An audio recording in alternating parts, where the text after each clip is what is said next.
네, 현지 시각으로 어제 새벽이었죠. 이 승객과 승무원 224명을 태운 러시아 여객기가 이집트 시나이 반도에 추락해서 이 탑승자 전원이 숨지는 사고가 있었습니다.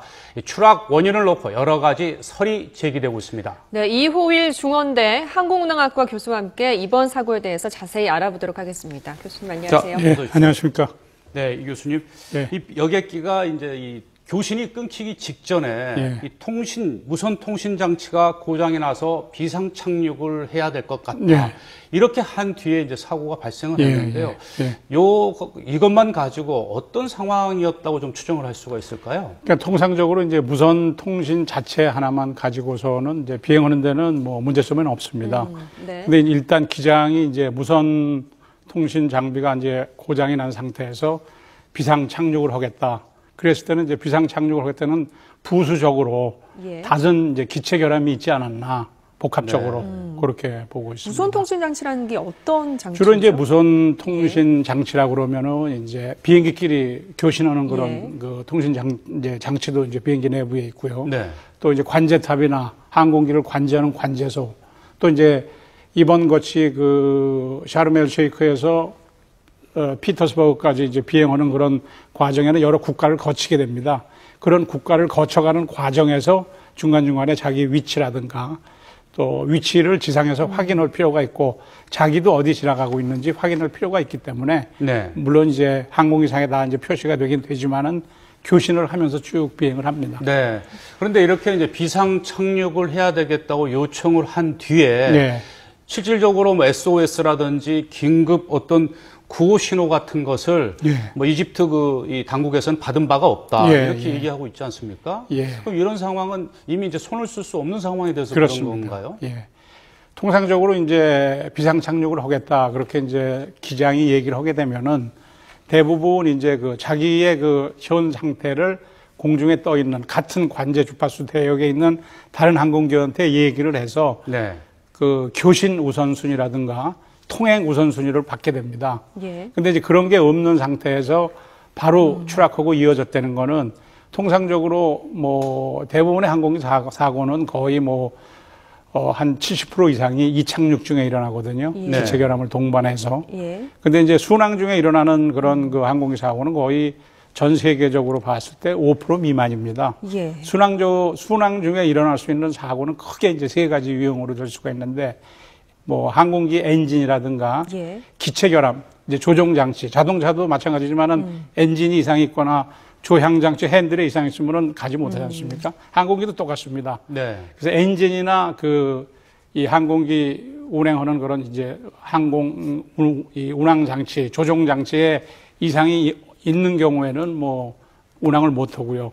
또 한 가지는 이제 이 기상에 의해서 날씨가 나빠서 이제 항공기가 이상 자세에 들어가는 경우가 있고, 그 다음에 이제 뭐 테러에 의한 그 파괴되는 그런 경우 세 가지가 주로 이제 항로상에서 나타날 수 있는 그런 사고의 유형입니다. 네, 러시아 정부가 이제 전문가에게 블랙박스 분석을 의뢰했다고 합니다. 이제 결과가 나오면 이제 정확한 사고 원인을 알 수 있을 것 같은데 지금으로서는 기체 결함의 가능성이 아주 커 보이는데요. 그렇습니다. 여객 사고에서 기체 결함으로 인한 사고가 비중이 어느 정도나 됩니까? 이제 대부분의 이제 여객기 사고 중에서 이제 기체 결함 하나만 가지고 일어나는 사고는 거의 뭐 드물고요. 복합적으로 일어납니다. 인적 과실이라든가 기체 결함이라든가 환경적인 요인으로 이제 기상 요인. 대부분의 이제 항공기 사고는 요 세 가지가 겹쳐서 일어납니다. 최근에 일어난 그 동남아의 사고라든가 그런 걸 봤더라도 이 세 가지가 겹쳐 있습니다.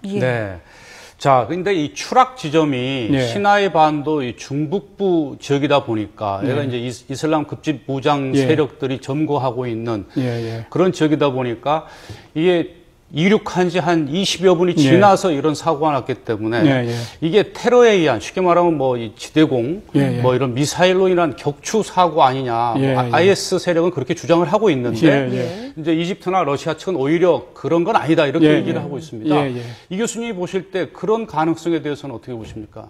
뭐 과거에도 이제 말레이시아 그 항공기가 그 네덜란드에서 떠서 이제 쿠알라룸푸르로 가다가 이제 우크라이나 상공에서 그 당시에는 이제 교전 상태였습니다. 그런 상태에서 뭐 나중에 사고 조사 결과가 밝혀졌지만 러시아제 북크 미사일에 의해서 격추가 됐다. 뭐 그런 걸로 봤을 때 네. 뭐 완전히 테러가 아니었다. 그렇게만도 볼 수는 없습니다. 네. 그 지역이 그 이슬람 뭐 무장 세력이 거점을 확보하고 있는 세력이었고요. 네. 주변이 그렇게 인구 밀집 지역도 아니고 험준한 산호고 사막지대이기 때문에 그런 무기를 뭐 은신처로 사용할 수 있을 가능성도 전혀 배제할 수는 없습니다. 네, 험준한 산맥이라고 말씀을 해 주셨는데 네. 그날 날씨가 그렇게 나쁘지 않았다고 하거든요. 운항하기는 그 시나이 반도가 어떤 곳입니까? 예. 까다로운 곳은 아닌지요? 시나이 반도 상공은 뭐 사막하고 이 험준한 산이 있기 때문에 그렇게 날씨가 나쁜 편은 아니고 원래 사막지대는 날씨가 좋습니다. 네. 과거에 저도 그 성지순례단 전세기를 운영을 한번 한 적이 있습니다. 네. 그래서 그 이스라엘 텔아비브에 착륙했다가 카이로에 간 적이 있는데 네. 그 당시에 이제 시나이 반도 상공을 지났습니다. 네. 날씨는 아주 좋습니다. 거기가 네. 사막지대이기 때문에. 예. 자, 이 테러에 의한 어떠한 이 추락 가능성도 완전히 이제 배제할 수 없는 예. 상황이지만 러시아의 어떤 항공 운수 현황을 살펴보면 예. 이 정비 불량, 예. 특히 뭐 그 부조종사의 아내가 이제 방송에 나와서 예. 그 자기 남편이 항시 그 어떤 정비에 대해서 예, 예. 좀 이렇게 불만족스러웠다고 표현을 했는데 예. 그런 점으로 미뤄봤을 때 이게 지금 사고의 객기가 에어버스 아닙니까? 예, 예. 이 에어버스 기종 또 예. 이런 정비 결함 예. 그런 걸로 이게 추측을 해볼 수 있는 가능성은 어떤 것들이 있을까요? 이제 그 아침에 일찍 출발을 했다고 그럽니다. 5시 51분에. 네. 5시 51분 같으면 뭐 상당히 새벽이죠. 새벽이라 그러면은 대부분의 사람들이 이제 그 정비사들도 물론 이제 항공기 그 사전에 이제 점검이라든가 이런 거는 뭐 일일 점검도 하고 네. 뜨기 전에 뜨고 나서 또 착륙한 다음에 예. 항상 뭐 점검을 합니다. 또 뭐 주간 점검, 월간 점검, 길게는 이제 전체적인 오버홀 점검도 이제 뭐 거쳐서 오고 그런 네. 그런 걸로 봤을 때 좀 새벽은 취약 시간입니다. 그리고 이 그 항공사가 최근에 그 이름이 과거에는 뭐 코칼림 아비아 이런 항공사에서 네. 메트로 항공사라는 이름으로 네. 바꿨는데 에어버스 6대 정도 가지고 운영하는 아주 저가 항공사입니다. 네. 그리고 주로 이제 운항하는 예. 지역이 생페테르스부르크하고 모스크바에서 남부 휴양지, 스페인, 불란서 남부,